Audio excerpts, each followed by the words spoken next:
the Canon EOS R5 Mark II and the Sony A7RV, two powerhouses but built for very different missions. Today, we break down which one belongs in your bag. On one side, the high-speed hybrid king from Canon. On the other, Sony's clinical resolution monster. Both are professional tools, but the differences start at the core. The Sony A7RV features a class-leading 61-megapixel sensor. It is designed for absolute detail, making it the gold standard for landscape and studio work. Canon opts for a 45-megapixel stacked CMOS sensor. While it has fewer pixels, the stacked architecture is the secret to its incredible speed and performance. It is a choice between raw resolution and data readout speed. Sony gives you the pixels to crop, while Canon gives you the speed to capture the moment. Canon's stacked design allows for a readout speed of just over 6 milliseconds. This virtually eliminates rolling shutter, a massive advantage for action photographers. With the Sony, you're getting clinical precision. No low-pass filter means every fine detail in a landscape or fabric is captured with stunning clarity. Canon, however, can fire off 30 frames per second electronically. It's built to keep up with the fastest subjects on the planet without breaking a sweat. Both brands are pushing the limits of AI tracking. Sony uses a dedicated AI processing unit, while Canon leverages its new Digic accelerator. Sony's AI unit understands human pose estimation.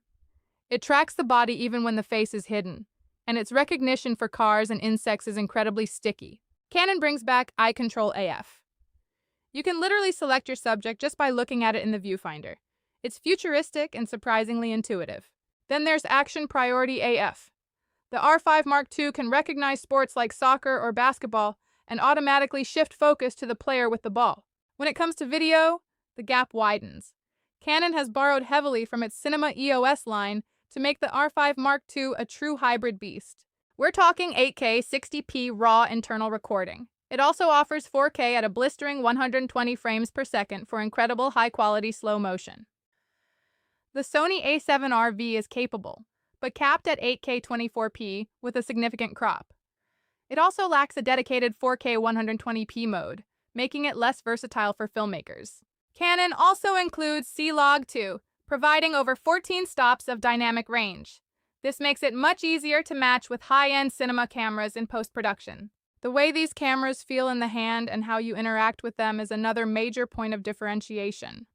Sony wins on sheer screen flexibility. Sony's 4-axis screen is a masterpiece. It tilts for photographers and flips out for vloggers, giving you the best of both worlds without compromise. Canon sticks with the traditional vari-angle screen. It's effective, though some photographers still prefer the tilting mechanism for quick low-angle shots. However, Sony's electronic viewfinder is massive and incredibly sharp, boasting over 9 million dots compared to Canon's 5.76 million. It's a joy to use. Then there is the question of storage. This is where your long-term costs and workflow efficiency come into play. Sony uses dual slots that both accept CF Express Type A or SD cards. It is versatile, though Type A cards are generally more expensive and slower than Type B. Canon uses one CF Express Type B slot and one SD slot. Type B is faster and cheaper per gigabyte, which is necessary to handle that 8K raw video data. To handle the heat of high-end video, Canon even offers a specialized cooling fan grip. It's a clear sign of who this camera is really targeted at. Price is also a factor. The Sony has been out longer and can often be found for around $3,900, while the new Canon carries a premium at $4,300. If your work is primarily about resolution, detail, and studio precision, the Sony A7RV is still the king of the high-megapixel world. But if you need a camera that can shoot a football game at 30 FPS and then film a cinematic commercial in 8K RAW, the Canon R5 II is the ultimate hybrid. Ultimately, there is no wrong choice here, only the right tool for your specific style of shooting. Both cameras represent the absolute peak of mirrorless tech. Whether you prefer the ergonomics of Canon or the clinical precision of Sony, the competition between these two brands is better for all of us. Thanks for watching this deep dive. Let us know in the comments which one you'd choose for your next assignment. Happy shooting!